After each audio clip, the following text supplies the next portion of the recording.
people who are interested in more than just blockbuster movies have the same motivation to adopt their broadband. And so what are the conditions that drive that? That is what when we talk with governments in the trade context about what are the policies that will grow a local content industry of your own. Because I think what people have come to understand is that rather than having us come make a movie in a location and then leave after the movie is made, what will really benefit the economy is if there's a homegrown local entertainment industry. And so we talk about what are those rules of engagement. There are things like an environment that respects free expression and rule of law, an environment that has effective intellectual property protection, an environment that has consumer protection laws, and the kind of e-commerce things we've talked about here. I think your examples of payment systems are really interesting, because for anybody on either side of that transaction to be able to sell their entertainment content or buy their entertainment content online, we need to have payment systems that are effective, and also people to get paid for the work that they've done in the entertainment industry.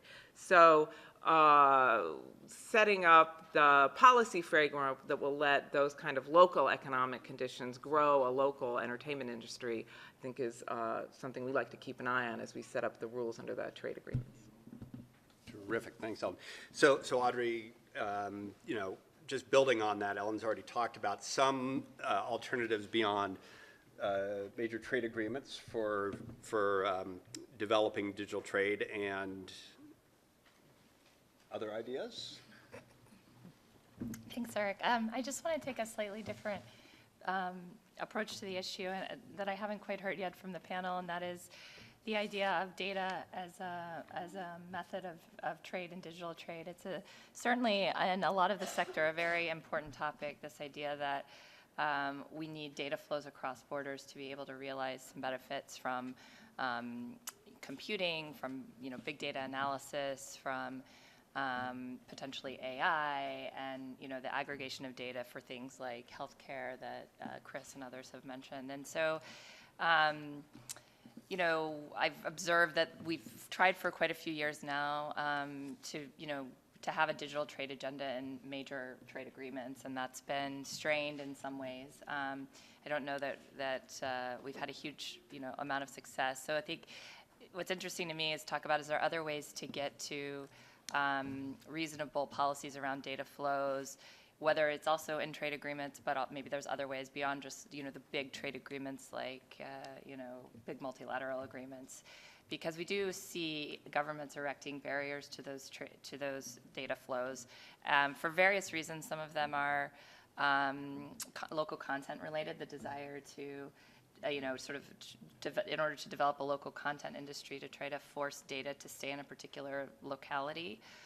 But I feel like it's more complicated than that. It's also, lack of clarity about how information is secured when it's outside of a jurisdiction, lack of clarity as to how information, whether it's personally identifiable or not, may be used and sold and transferred on. And so, these are, in the absence of a great understanding about how this all works, I think we see a lot of resistance to those data flows. And on the same time, you have the private sector developing a lot of, what we think are fantastic technologies that are going to solve all kinds of problems with regard to the sustainable development goals, since that was sort of the foundation of our panel, without a way to bridge this divide between, the desire to restrict the data, for all the reasons I just mentioned, but the desire to solve these really fundamental problems. So I think, to the degree we can have a discussion about that as we move forward, I think that'd be very interesting. Thank you. Well, that's a great segue, actually. We're just going to jump into the next section, which is a bit of a discussion on localization rules. And so, Hussam, I think your perspective, you're a business leader, you've been a leader at ICC, now you're in government. And so to talk a little bit about the perspective, whether from Egypt specifically or just an emerging market perspective on data localization. Sure. Sorry.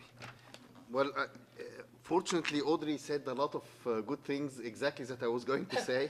I'm sorry. Because I've put protecting customer rights and government rights, and I would quote for what the European Commission representative said in an earlier session. Sometimes technology move much, or all the time, technology move much faster than the maturity of the regulation and the maturity of the society to handle properly. So it is not about restricting or opening up. It is about finding the way to make sure that things are done the right way. We have faced, and I think many countries have faced simply the Uber phenomenon. Uber is sort of a digital trade. What is or not? You have to tell me. There is an issue about who making sure if something goes wrong, if a car gets an accident, who is responsible? Is it the person who is the driver of the car, who is the owner of the car, or is it Uber itself? And so there are legality issues that we need to look around. Now, as Audrey was saying, the data gathered from the credit cards, the passes that are taken from this point to that point, all the big data that is gathered from all of that, where are they lying, and are they used for something else, whether marketing purposes or other? And how are those things handled in a regulatory way? Currently, we don't see any clear regulation that is handling this on an international level, not to mention on a local level. And this is a real challenge in many countries, and certainly in developing countries, where we are trying to identify a proper move to encourage digital trade for the importance of it, but at the same time making sure that there are regulations that manage the information exchange properly, or the availability and the privacy. Because again, part of the digital trade could be health consultancy abroad through digital, remote health consultancy. And now I'm going to provide all the data about my health to that consultant, to that hospital abroad, against a fee. And then there will be a consultation, and then other decisions will be taken. Now, that information, what is the privacy regulation that manage it? This is something that we need to identify in order to make better and faster movement into digital trade from developing countries. That said, tax regulation. Currently, with that regards, while there is a lot of promotion, it helps a lot of SMEs trying their best to open up to the international market. But at the same time, the one who benefits more are the big companies. And at the end, there is still not a fair competition that is taking place on the local markets in many cases, not in all cases. This is something that needs to be somehow regulated. Now, from the other perspective, is it good to go fast into digital trade? Certainly. And in Egypt, we have taken many steps from making a higher council for digital society to we have a higher council for financial inclusion. And financial inclusion is certainly extremely important to move into digital trade, into having even, because again, going into digital trade, unless we minimize the digital divide, then in fact we are moving more into having two types of society. A society that has a lot of opportunities through the digital world, another society that is totally disconnected. So what we have tried to do is we tried in several governorates where there is less, where it is less advantage than others, to make smart parks, where we are trying to educate people to be able to be good workers in the digital trade arena, so that they are able to build their own SMEs or participate in SMEs that can cater and benefit from the digital trade phenomenon. The point is, in many developing countries, while it is of great value making pilots, and pilots are successful, there are really a lot of challenges whenever we want to drive this into a more competitive, robust industry. Maybe I stop there. And of course, there is still also the part of the cybercrime. And in many developing countries, when we go into digital trade, we have a problem where many misuse of information can be done, but money fraud is happening, or product that does not fit with what was expected, and nothing can be done. And we don't have any protective regulation as society. And what we suggest is we need more of the need more from the ones that went before us into this path to help us identify the proper regulation that would help still moving fast in that track, but catering for the worries that we have. Thank you. Thank you. Critical work that you've been doing is on the economic costs of fragmentation or localization, and I think it'd be helpful if you share some of the findings there. Be delighted to. So the study that's best cited is done by the European Center for International Political Economy that estimated the losses to GDP for 7 countries based on proposed data localization law, and they also estimated if there was an economy-wide data localization law and what the percentage loss would be. In all 7 countries, there was a significant loss on the proposals, at least 0.5%, peaking at 1.7% loss in GDP. And if you actually do an economy-wide data localization law, they would estimate that the median loss would be 1.1% to GDP. And all of us know in the countries where you're struggling to get your GDPs to certain levels, 1% loss is a very significant loss for development purposes. They also measured investment. The median loss was 2.3% investment, up to a high of 5.4%. And they estimated welfare losses, for example, in China of 63 billion, and in the EU, appropriately since we're in Europe, of 193 billion, which equates to 300, depending on the methodology, they ran 2 scenarios, $300 to $800 per worker. And so these are significant losses from data localization when imposed. We mentioned also, Hossam El-Gamal mentioned data privacy. Catherine Tucker has a very nice study looking at the implementation of the EU Data Protection Directive. Same firm, after the implementation of that in 2002, saw a 65% reduction in revenue. And so what you see is that, in fact, there are real concerns that Hossam has pointed out that have to be taken care of, but they have to be balanced against some real economic concerns on the part of businesses, and striking that balance is why government people have the jobs they do and why it's so difficult.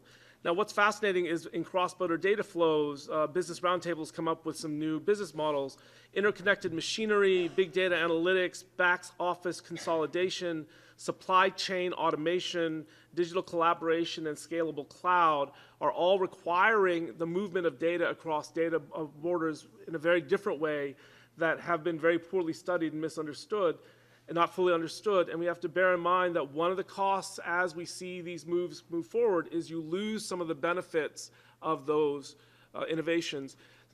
Some of it you can manage because latency is a problem. You would host things locally anyway, but in many cases we're losing much of the benefit of the Industry 4.0 or the 4th Industrial Revolution. Great, Christopher.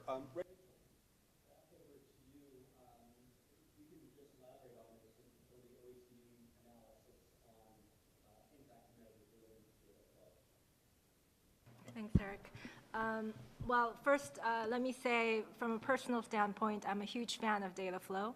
In order to register for this conference, put in my data into the system, and it didn't flow its way into Geneva, and so I had some trouble coming into the building. So that just to set myself up to say thanks very much to Barbara from the USCIB, as well as Jenny Irving from ICC to help me get into the building.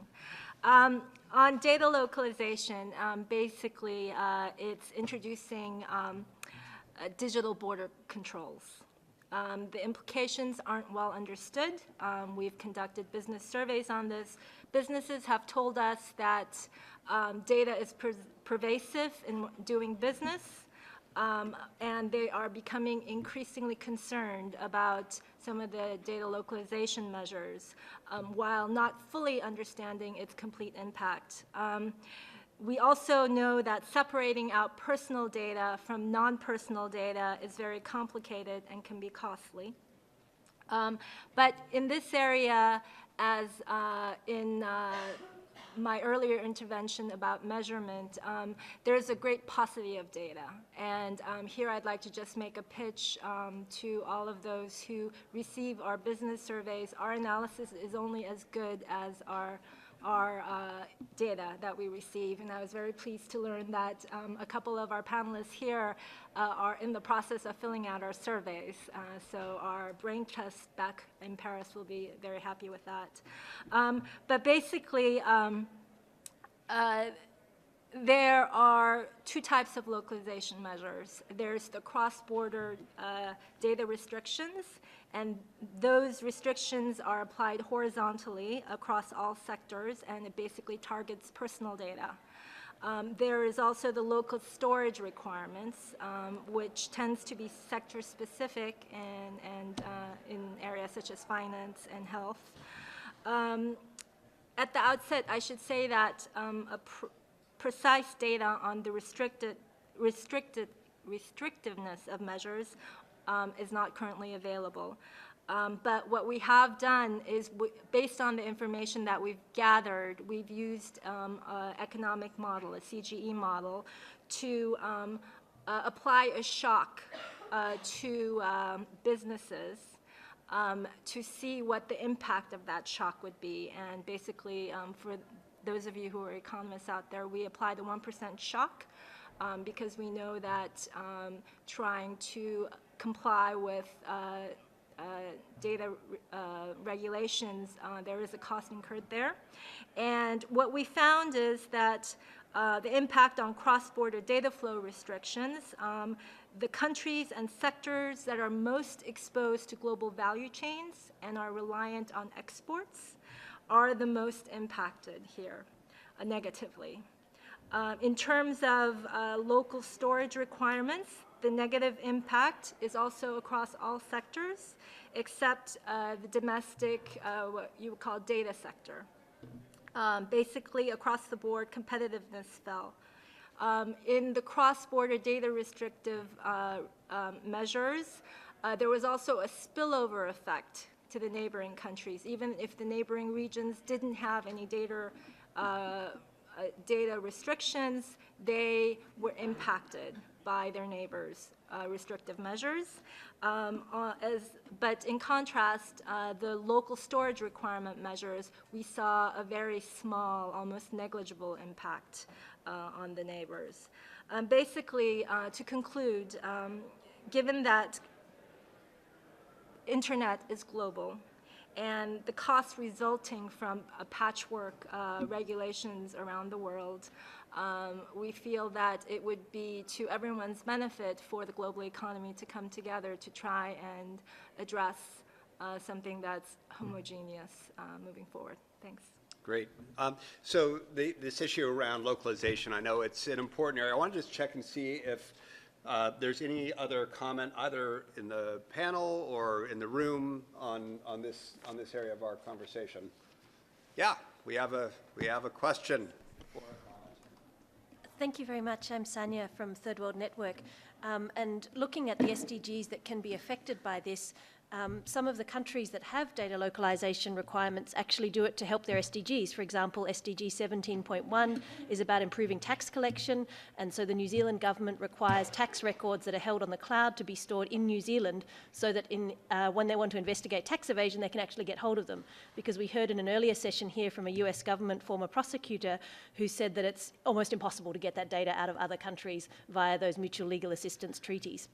So if you can't require tax records to be stored locally, how do you improve SDG 17.1? Similarly, SDG 10.5 is about improving financial regulation, and of course the US government today can check the high-frequency trading source code to make sure that it doesn't exacerbate a flash crash, but that is prohibited by the proposed WTO e-commerce rules by the European Union and Japan and so on, who say that government regulators can never check source code, even if it's Toyota having fatal car crashes or high-frequency trading, or the US tax authorities, or again for SDG 17.1.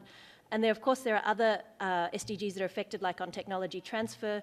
In the name of the e-commerce, the proposal that the WTO by the US prohibit technology transfer requirements in all circumstances with no exceptions, not even for the Climate Change Convention. And of course, this is an investment rule that's not allowed to be negotiated in the WTO Doha round. And in the name of the e-commerce rules at the WTO, they've also proposed stronger intellectual property protection for all WTO members, including least developed countries, which again makes it harder for them to achieve the SDGs. But lastly, there are considerations beyond SDGs, as we heard mentioned by the Egyptian government, such as privacy. And the European Data Protection Supervisor yesterday tweeted that data protection should not be subject to trade negotiations. And he said this was because the types of exceptions in trade agreements for privacy are not enough, and that data localization rules could water down the EU's data protection rules and open them to challenge.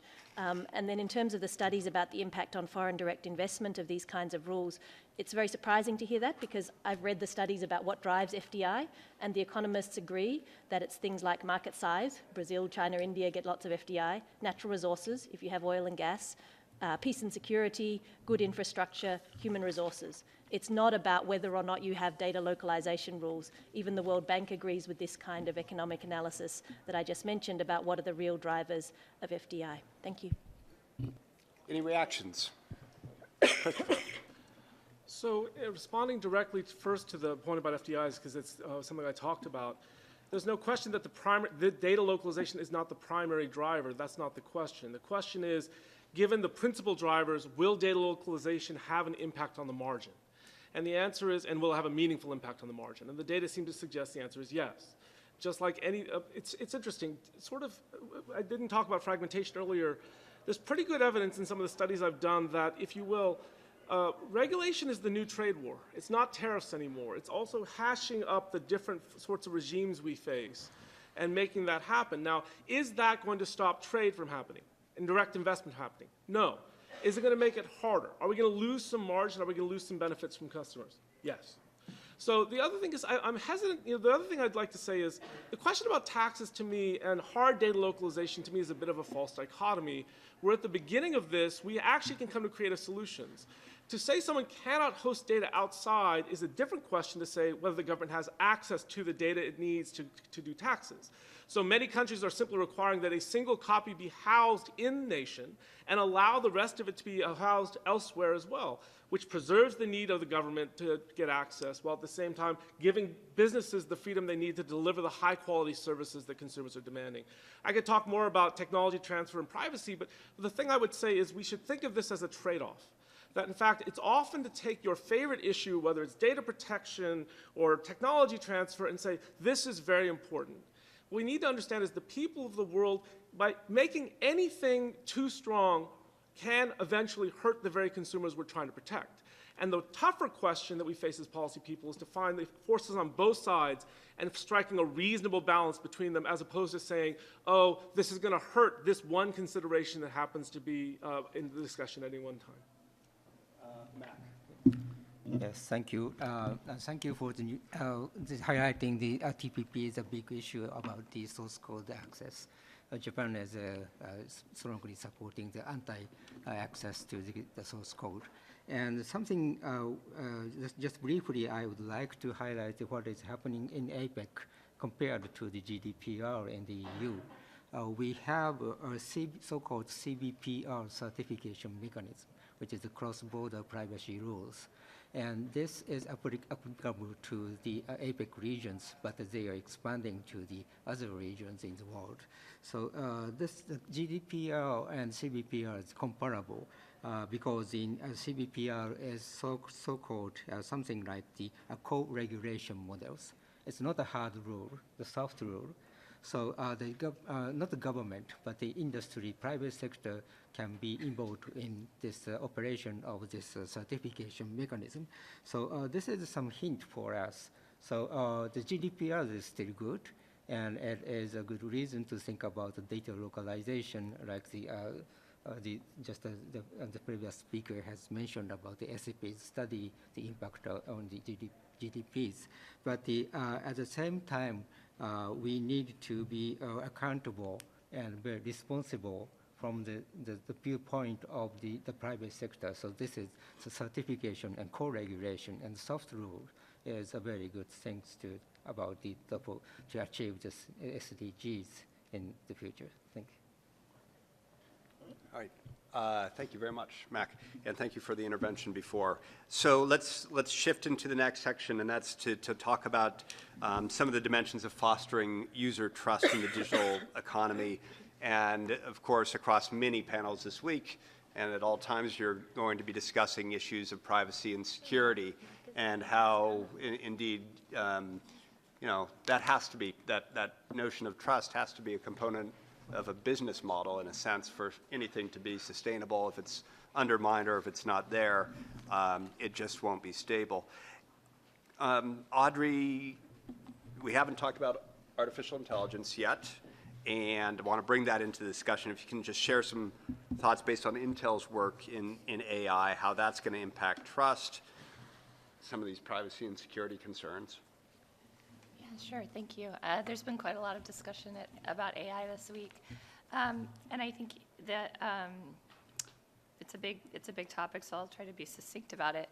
The questions around trust and privacy, sort of kind of on both sides of the technology. So the input to building the artificial intelligence, the algorithms, training them, and then what is done with the output from it. And sometimes they can get a little bit confused. And so I think there's a lot of good work. The IEEE has a lot of excellent work going on. I would encourage you to look at the paper that came out a couple weeks ago, the latest version on ethics, of, the output is only going to be as good as the data quality going in. And, that's where we look at things like, bias and equal representation and sort of inclusion, issues of inclusion.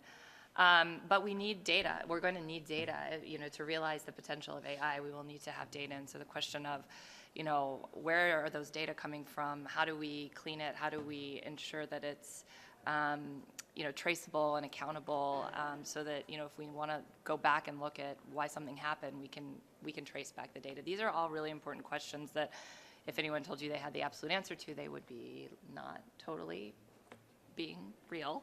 But it suffice to say that people are really, looking into that. But, for the purposes of our panel, the question of we need access to that data to get the best outcomes we're going to be able to get from AI is something that we shouldn't lose in the discussion around how do we also protect that data and protect people's privacy. So sort of two sides of that. On the output side, again, you have this AI, it's turned out a response, and you think the response is wrong, or you think it's been used unfairly. We're also going to need to share information and pass data across borders and across different industries to be able to solve those problems. So, which is not at all to minimize the legitimate concerns around protecting individuals and information, but to say, there's these potentials, and some of them go to helping support the Sustainable Development Goals. But there's some pretty critical issues around ethics and accountability that we need to work out, and there's great work happening there. Just one circling back. I also think that this is not a zero-sum game. A few years ago, I think we talked about this all as a sort of like either all or nothing. You either have the data or you don't have the data. It either flows or it doesn't. It's either here or it's there. And as Chris said, I think, the more creative and interesting place to be is how do we have it in multiple places? Does that provide security benefit? Can we analyze that? Does it provide privacy benefit? Does it provide other benefits? Is it more risky? Asking, sort of the questions and getting to some better data on those output. I definitely see policy approaches going that way, and it's more helpful for when you're talking about things like tax information, where you do have a legitimate need to have that stored locally, and military information, intelligence community. Like, nobody's going to let that information be exclusively stored outside their country. But does that always need to prohibit flows? Maybe not necessarily.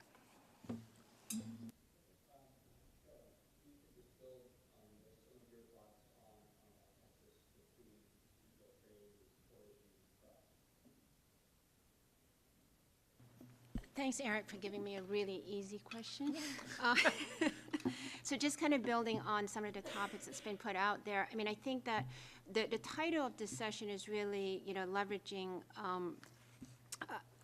realizing the SDGs through policies enabling digital trade, right? So I think we need to, first of all, make sure that the framing of the conversation is about, realizing the SDGs, and then building on top of that, I think we need to recognize, first of all, that that is an economic conversation. And many of the speakers today have shared information, very specific evidence, with respect to the impact of the economic impact in terms of either it be cross-border data flow or data localization, et cetera. I just want to put an additional statistics out there to say that, research estimate that data flows contribute 2.8 trillion to global GDP in 2014 alone. However, to some of the comments that Audrey mentioned in terms of establishing trust with data, we really need to be looking at what is that data? How is it going to be used? What is the context in which that data will be used? Because it's not just, blank a statement that says no personal data can flow. I think part of the next set of conversation will have to be in terms of contextual use of data. I want to go back and to some of the points that Chris and Audrey and others have made, which says that the realization of the SDGs really does require a holistic policy environment that has the focus on realization of the Sustainable Development Goals, but it also needs to balance, sort of multiple dimensions. And this is what we've been talking about, in terms from ICC as well, is that such environment would consider, first of all, enabling an interoperable, seamless ICT ecosystem, but then also needs to recognize the interdependence of economic. Economic is only one dimension. Social, cultural, which is one of the dimensions that had been brought up, and this is where a strong element of trust reside, as well as locally relevant content.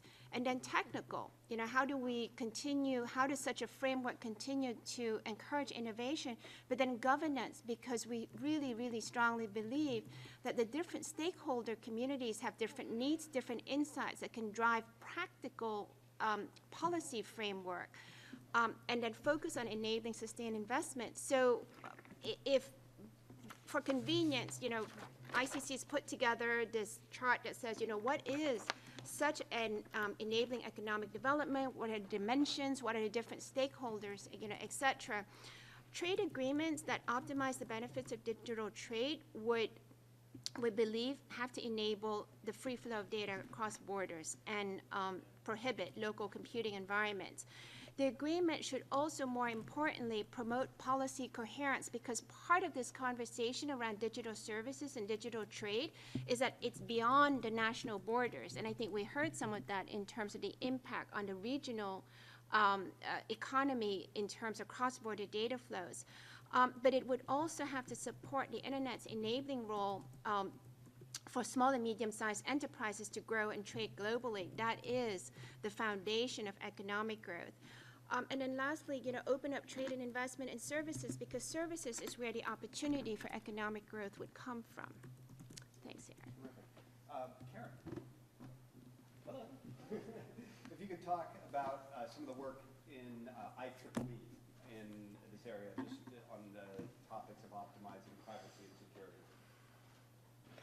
Sure, be more than happy to share that with you.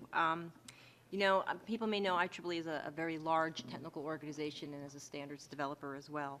But when we look at trust and privacy and security, we are really taking a hard look at the role that standards bodies and standards can play in this.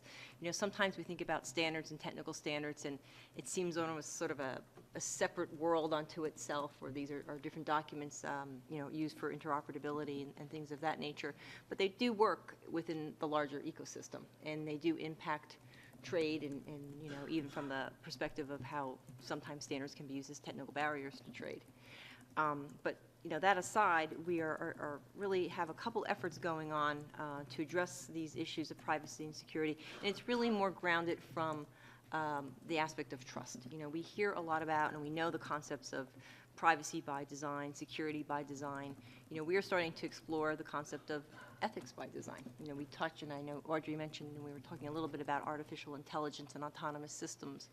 You know, when we look at from a technical community perspective or a standards developer perspective, we have to look at it, what is our role there, but also, you know, to educate the technologists that are developing these standards and technologies of the implications of that and the implications of trust. You know, we can't just be developing technology, it gets put into products and deployed. We know that there's concern, and it's growing concern of people not necessarily trusting technology or trusting the companies and the organizations that are sort of rolling out that technology and products and services. But in order for those products and services to work, you know, there's a standardization element of cutting through that so these things are interoperable. So with that, we have a couple programs or initiatives underway. One, and thank you, Audrey, for noting it, we have what we call our Global Initiative on Autonomous and Intelligent Systems. It's a pretty robust collection of work. It's going in about 2 years now. And here we are looking at ethically aligned design, sort of that concept of ethics by design. So there are 13 working groups right now working on this, about close to 300 people. It's addressing many different issues from privacy and security and ethics and even to autonomous weapons of that nature. And it really is a guideline. It's a set of recommendations for primarily the technical community, but also for policymakers.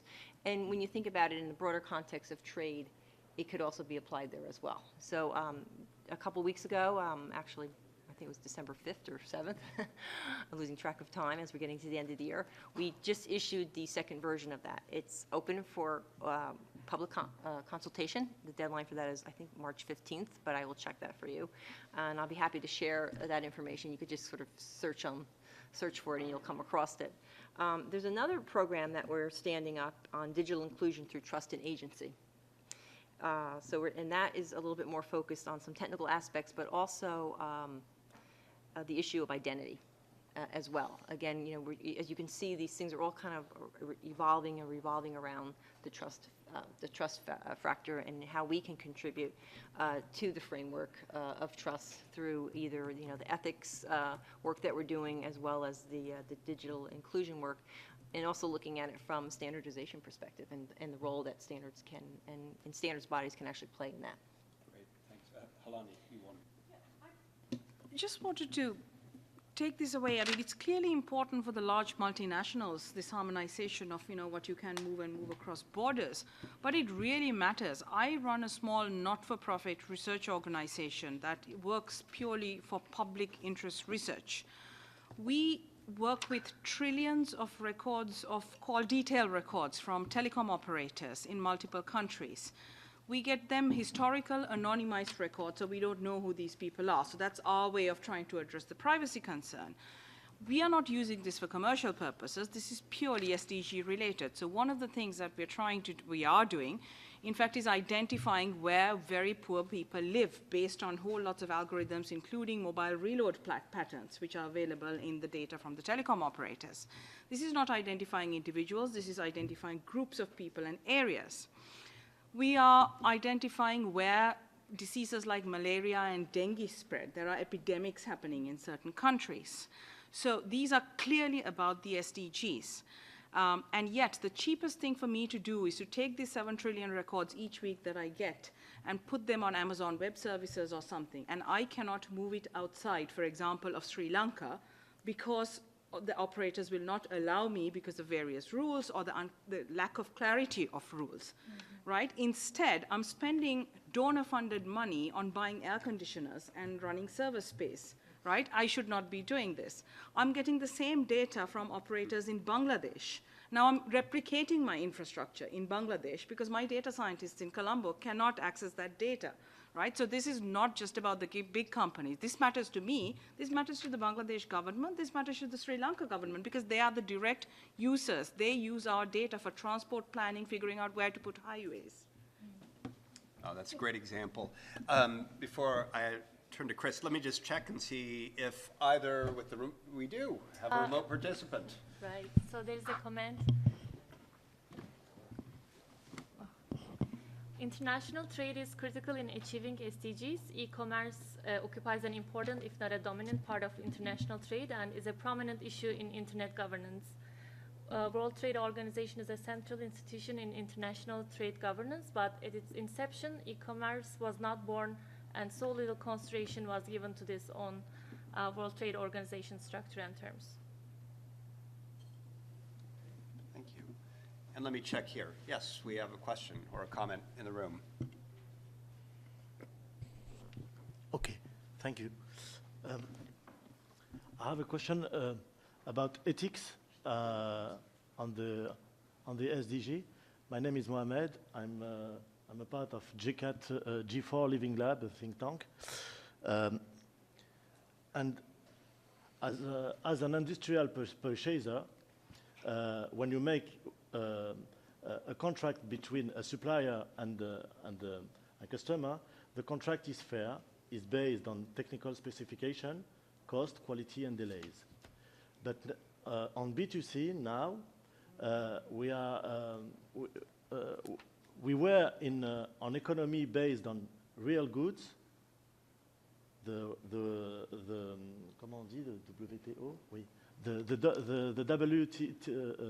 WTO is based on the exchange of real goods, but now the economy is immaterial and is based on data and on the capacity, the ability to analyze the data and to determine patterns.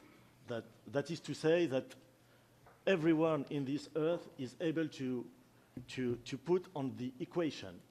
And the real deal is that we have a little companies in the world who have the data. They are the supplier of the data, and they change the report of forces between the buyer and the supplier. We have only few suppliers who have an amount of data, and who can orient the way the customer buy. So we are not in a fair trade, and will never be in a fair trade if we haven't the transparency with blockchain, or I don't know the technology, between the supplier and the buyer. Thank you. Would anyone have a response or comment? Thank you for introducing the idea. It may come back in. You did? Yes, absolutely. Rachel. Just in the context, not necessarily in terms of the competition or the contract between supplier and the buyer, but I think it wouldn't be exactly accurate to say that some of the smaller players are not getting benefits out of being able to trade in the digital world. There are a lot of micro firms and of course a lot of SMEs who are able to play in the global trading world that they haven't been able to before. Just a little while ago, I actually spoke in a forum where some of the micro companies in the US were talking about how the internet has helped them to find customers in other countries. So these small players are really benefiting. I don't know if some of these small firms are necessarily competing with larger companies. In some cases they may be, in some cases they may not be, because some of them have very niche areas. But I don't know if this is addressing necessarily what you said, but I just wanted to make the point that we are actually at the OECD trying to better understand the impact and the benefits SMEs are getting out of digital trade. And so just to make the point that there are a lot of different sized companies that are benefiting. Thank you for your answer. Sorry. The way we produce things is changing. The supply chain entirely is changing with additive manufacturing and with a production next the consumer.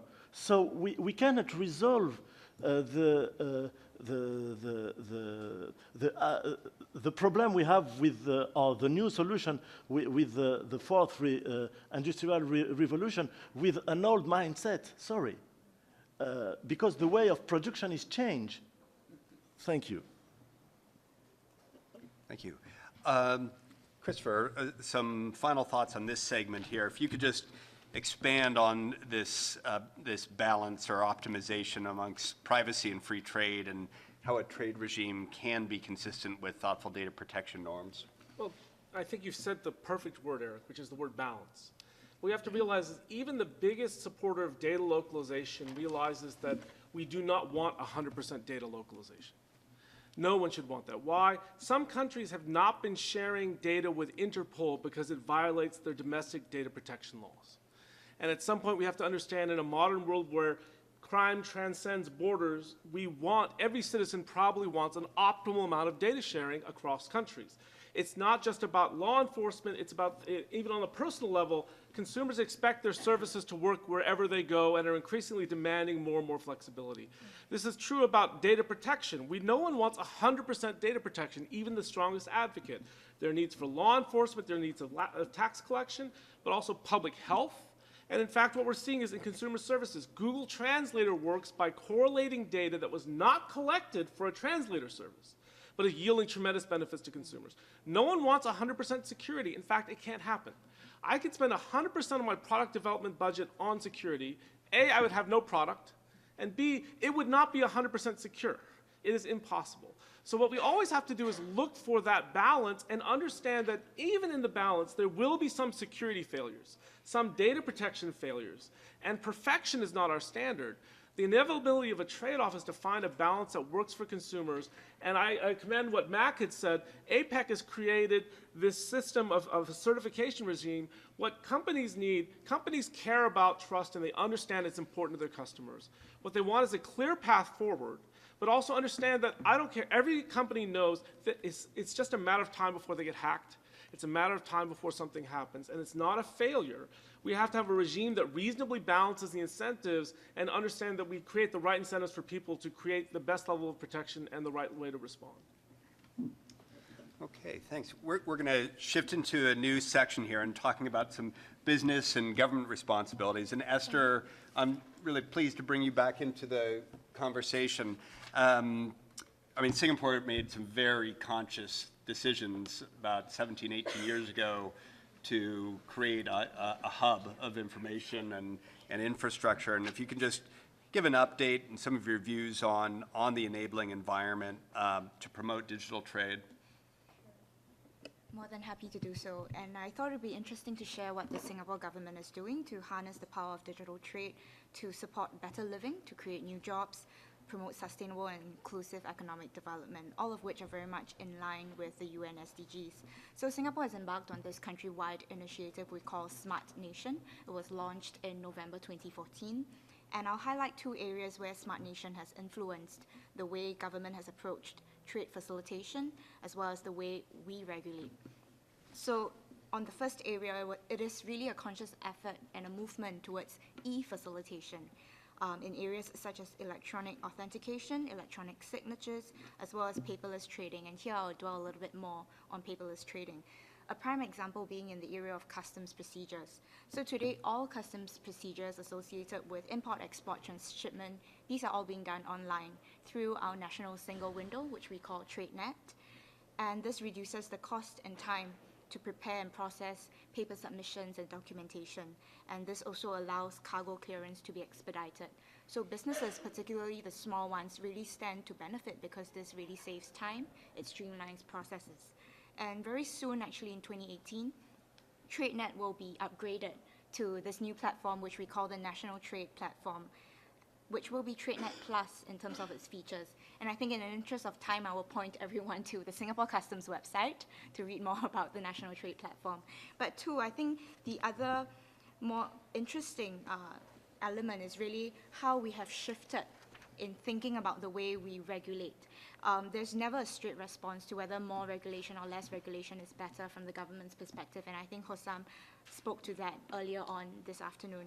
So how can regulations be conducive to innovation but still ensuring that the system remains stable, that key players in the market are sound, and that consumer interests are safeguarded. And I think this is where we have shifted our mindset a little bit in our regulatory approach.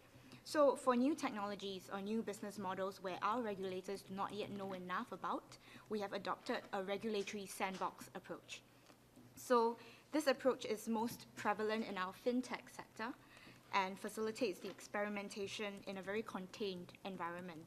So private sector can experiment with innovative products or service offerings within a very well-defined space, which we call a sandbox, and within a limited duration. And there are appropriate safeguards to contain the consequences of failure and to maintain the overall safety and soundness of the financial system.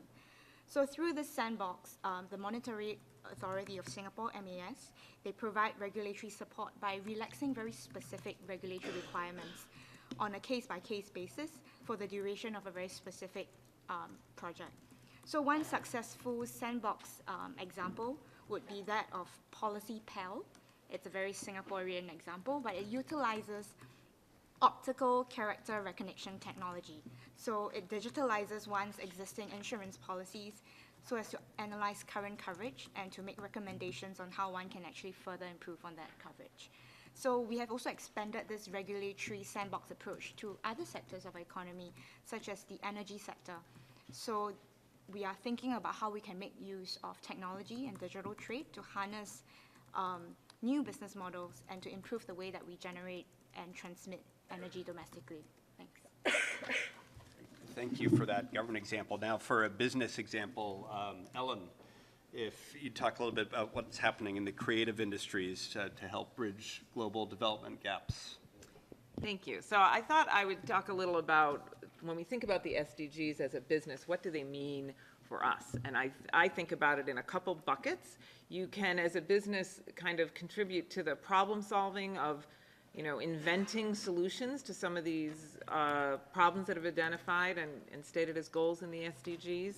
I think businesses can also invest in ways that we can meet the SDGs, and then businesses also have a responsibility to kind of understand the impacts their operations might be having that push against the SDGs and try to mitigate those.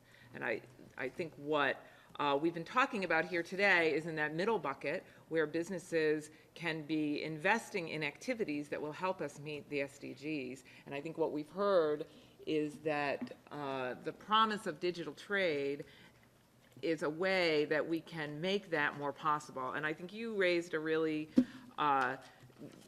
good way of thinking about it, is that and what I think the digital trade is responding to is that the old processes aren't working. We need to transform, just as the digital is transforming everything we're doing, it needs to transform both the business relationships and the regulatory relationships. And I think that is the way to think about these digital trade agendas, is that we're trying to figure out what it means in a world that isn't so product heavy. But at the same time, it also translates it needs to also transform what's happening on the good side, on the hard goods side. At Disney, we create movies. We also create a lot of products. And I can tell you that we have 38,000 factories around the world that produce products that are made with Disney intellectual property. And so the management of that process is very data heavy and very expensive.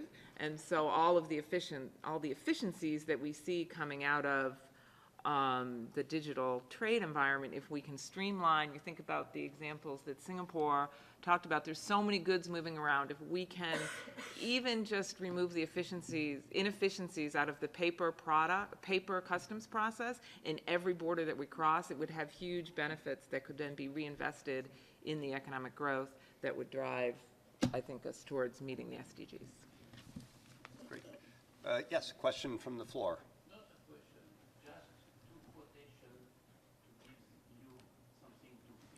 Oh, could you into the microphone so the remote participants can hear? Yes, only two quotations to help you to think for the future.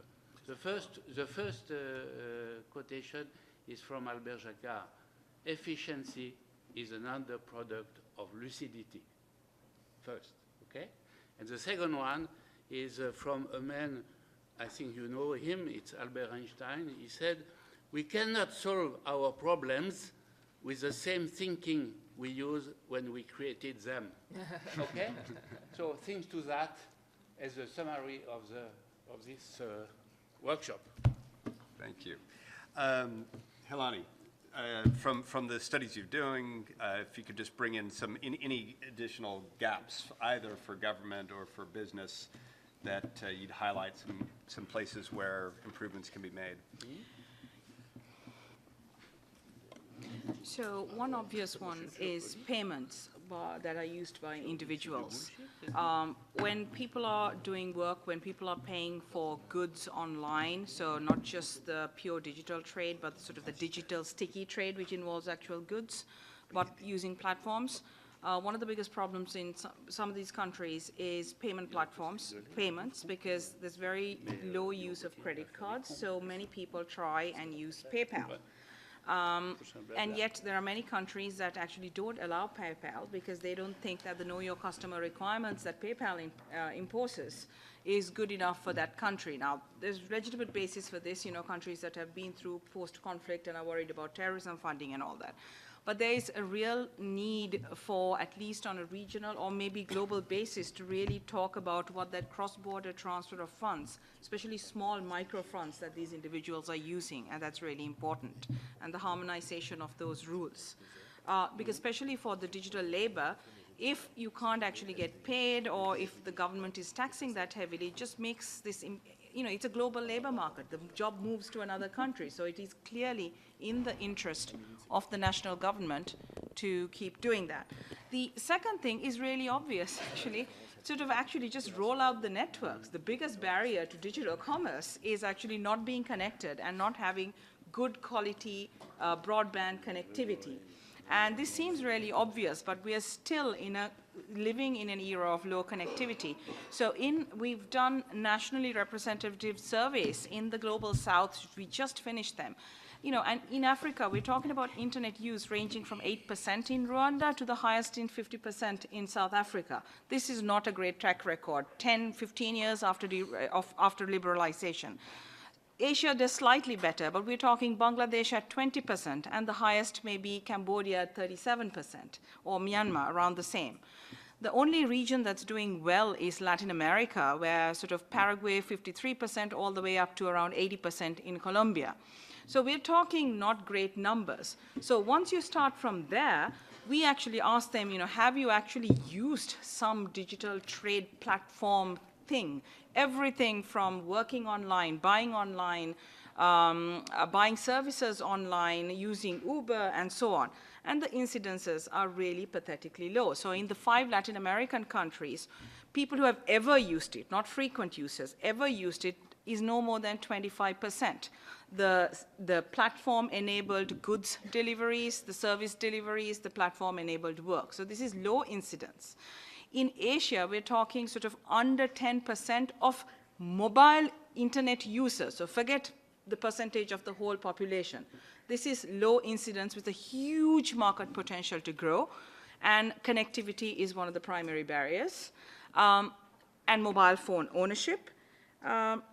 And I mean, for even internal payments, the amount of people who have never used mobile money, which is like the big next thing in the developing countries, is huge. In Bangladesh, which has one of the most successful mobile payment platforms, only 34% of the people have ever used it, right? So there are real barriers around payment, internet adoption, and also awareness of the opportunities. Great, thank you.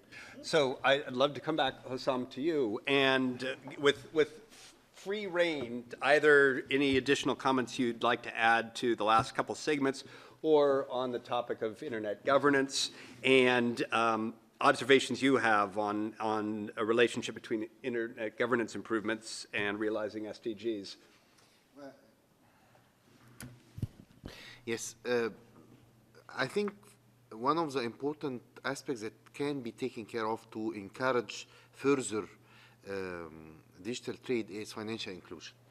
And I think it's very important for all developing countries to move towards more financial inclusion. This will, among other things, fight corruption, but also encourage digital trade properly. At the same time, it is very important to identify on an international level, because otherwise it will be on the national level, it will be localized, regulations that would cater for proper balanced way of making a digital trade while preserving privacy and providing the required cybersecurity for it. For the current situation, it is not existing, and each country is trying to identify this balance by its own. It depends on the maturity and the priorities of each country, and accordingly, we may go further into more protective regulation than open regulation. This is not required, but the help then of the private business, because I mean, we are all on the same boat. It's important for everyone. It's important for the private business. It is important for the citizen, and it is certainly important for the government to move ahead, encouraging private trade. So what we need is to identify all together in a way that is maybe not the same way that we used to do. We have to find the genie. Yeah, exactly. Someone wants to have a conversation with you or something.